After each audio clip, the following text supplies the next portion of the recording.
발등에 떨어진 불 그리고 압도적인 속도. 유럽의 군사지도가 완전히 새로 쓰이고 있습니다. 그 중심에는 바로 동유럽의 호랑이로 떠오른 폴란드 그리고 대한민국이 자랑하는 K2 흑표 전차가 있습니다. 2022년 폴란드 정부가 발표한 국방 계획은 전 세계 군사 전문가들의 입을 떡 벌어지게 만들었습니다. K2 전차 1000대, K9 자주포 672문, FA-50 경공격기 48대. 그 중에서도 단연 압도적인 것은 바로 1000대라는 경이로운 숫자의 K2 전차 도입이었습니다. 여러분, 1000대라는 숫자가 감이 오시나요? 현재 영국, 프랑스, 독일 등 서유럽 군사 강국들이 실전 배치에 운용 중인 주력 전차의 수를 모두 합쳐도 폴란드가 도입하려는 K2 전차 1000대에 미치지 못할 수도 있습니다. 심지어 K2를 만든 대한민국 국군조차 현재 약 260여 대를 운용하고 있죠. 그렇다면 대체 왜 유럽의 방파제를 자처하는 폴란드는 이웃 나라인 독일의 명품 전차 레오파르트나 세계 최강이라 불리는 미국의 에이브람스를 제쳐두고 유라시아 대륙 반대편에 있는 한국의 K2 전차를 무려 1000대나 선택한 것일까요? 오늘 우리는 단순한 무기 거래를 넘어 21세기 지정학적 생존을 건 폴란드의 치열한 고민과 K-방산이 가진 대체 불가능한 무기에 대해 가장 깊숙하게 파헤쳐 보겠습니다. 첫 번째 이유, 발등에 떨어진 불 그리고 압도적인 속도. 이 모든 이야기의 시작점은 2022년 2월 러시아의 우크라이나 침공입니다. 우크라이나와 국경을 직접 맞대고 있는 폴란드에게 이 전쟁은 남의 나라 이야기가 아니었습니다. 과거 러시아 제국과 소련에 의해 나라가 지도에서 지워졌던 뼈아픈 역사를 가진 폴란드인들에게 우크라이나, 다음은 우리다라는 공포는 실존적인 위협이었습니다. 다급해진 폴란드는 자국이 보유하고 있던 소련제 T-72 전차와 이를 개량한 PT-91 전차 수백 대를 우크라이나에 아낌없이 지원합니다. 동맹국을 살리기 위한 과감한 결단이었지만 부작용은 치명적이었습니다. 당장 자국을 방어할 기갑 전력에 거대한 공백이 생겨버린 것이죠. 폴란드는 즉각 서방 세계에 전차를 요구했습니다. 하지만 현실은 냉혹했습니다. 폴란드는 원래 익숙했던 독일의 레오파르트 2 전차를 원했습니다. 하지만 냉전 종식 이후 수십 년간 평화에 젖어있던 독일의 방위 산업은 사실상 동면 상태였습니다. 전차 생산 라인은 축소되었고 당장 100대를 주문해도 몇 년을 기다려야 할지 모르는 상황이었습니다.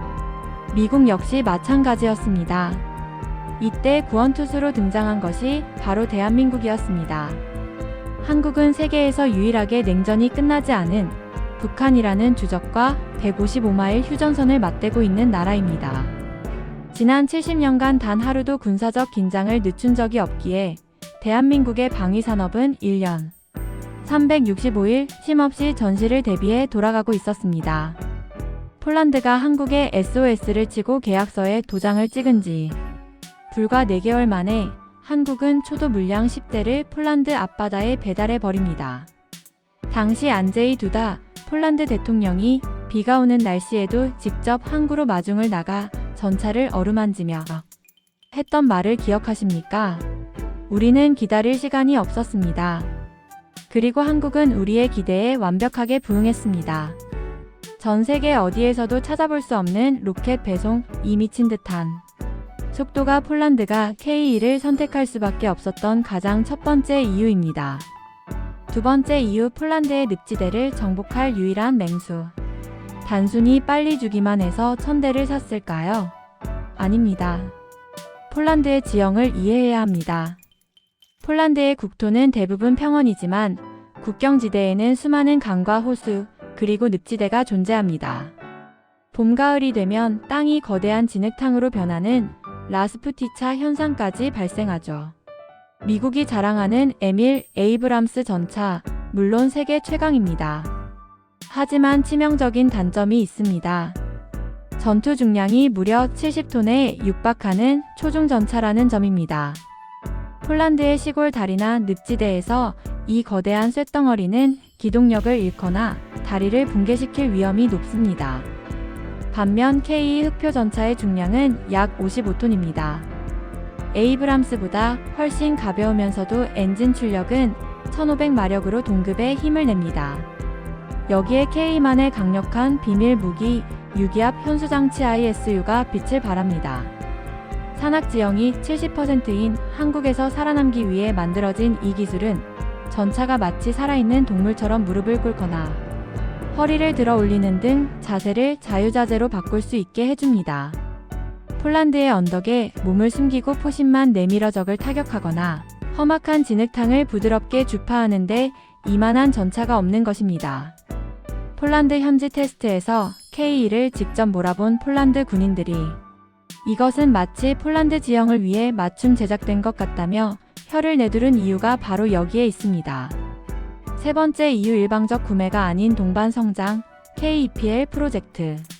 무기를 산다는 것은 단순히 기계 덩어리를 들여오는 것이 아니라 그 무기를 유지 보수하고 다루는 기술 생태계를 통째로 들여오는 것입니다.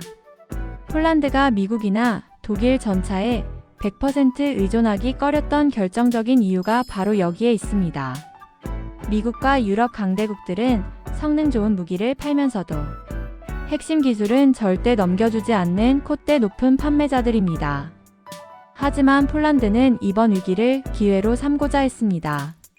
단순히 무기를 사오는 소비국에서 벗어나 자국 내에 강력한 방위산업 생태계를 구축해 유럽의 무기고로 도약하겠다는 거대한 야심을 품고 있었죠. 그리고 그 꿈을 실현시켜줄 파트너가 바로 한국이었습니다. 한국은 파격적인 조건을 제시했습니다. 전체 1000대의 K2 전차 중 초도 물량 180대만 한국에서 직수입하고 나머지 820대는 폴란드 현지 환경에 맞게 개량한 KEPL이라는 이름으로 폴란드 자국 내 공장에서 생산하게 해준 것입니다. 이는 폴란드 입장에서 엄청난 경제적, 전략적 이익입니다. 공장이 돌아가면 폴란드 국민 수만 명의 일자리가 생기고 한국의 뛰어난 전차 제조 기술을 흡수할 수 있습니다. 게다가 전쟁 시 부품을 다른 나라에 의존하지 않고 자국에서 직접 조달할 수 있다는 것은 안보적 측면에서 돈으로 환산할 수 없는 가치입니다. 한국은 단순히 물건을 파는 장사꾼이 아니라 우리가 가진 기술을 나눌 테니 동유럽에서 함께 성장하자고 손을 내민 진정한 전략적 파트너였던 것입니다. 네 번째 이유, 압도적인 가성비와 무시무시한 생산 인프라. 전차는 사는 돈보다 굴리는데 돈이 더 많이 드는 무기입니다. 부품을 교체하고 기름을 넣고 탄약을 채우는 유지보수 비용이 어마어마하죠. 독일의 레오파르트 전차는 성능은 우수하지만 부품 하나를 교체하려 해도 가격이 천정부지로 솟구치고 배송에 몇 달이 걸리는 등 악명 높은 정비 소요를 자랑합니다. 반면 K 전차는 가성비의 끝판왕입니다. 성능은 서방의 최신 3.5세대 전차와 동급이거나 그 이상이면서도 가격은 훨씬 합리적입니다. 무엇보다 한국은 전차 부품의 국산화율이 매우 높고 자동차와 철강산업 등 탄탄한 중공업 인프라를 바탕으로 대량의 부품을 싸고 빠르게 찍어낼 수 있는 능력을 갖추고 있습니다. 1000대라는 대규모 기갑 사단을 유지하기 위해서는 마르지 않는 샘물처럼 부품을 공급해줄 수 있는 한국의 탄탄한 군수 지원 능력이 절대적으로 필요했던 것입니다. 1000대의 흑표, 새로운 유럽의 질서를 쓰다. 자, 이제 정리가 되실 겁니다. 폴란드가 K2 전차 1000대를 선택한 것은 결코 우연이나 충동적인 쇼핑이 아니었습니다. 당장 내일 전쟁이 터져도 이상하지 않을 긴박함 속에서 가장 빨리 전차를 줄 수 있는 나라, 폴란드의 험난한 지형을 극복할 가장 적합한 성능, 자국 산업을 일으켜 줄 파격적인 기술 이전, 그리고 감당 가능한 합리적인 유지 비용까지. 이 모든 교집합의 중심에 대한민국의 K2 흑표가 있었던 것입니다. 과거 수많은 강대국의 침략에 시달렸던 폴란드는 이제 스스로를 지키기 위해 검을 뽑아들었습니다. 그리고 그들은 그 검을 벼려줄 최고의 대장장이로 70년간 생존을 위해 무기를 갈고 닦아온 대한민국을 선택했습니다. 평원을 호령할 1000대의 흑표 전차는 러시아의 야욕을 꺾는 가장 강력한 억제력이 될 것입니다.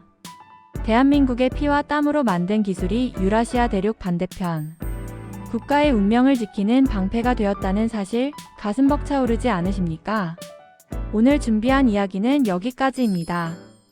여러분은 폴란드의 이 거대한 결정과 K-방산의 미래에 대해 어떻게 생각하시나요?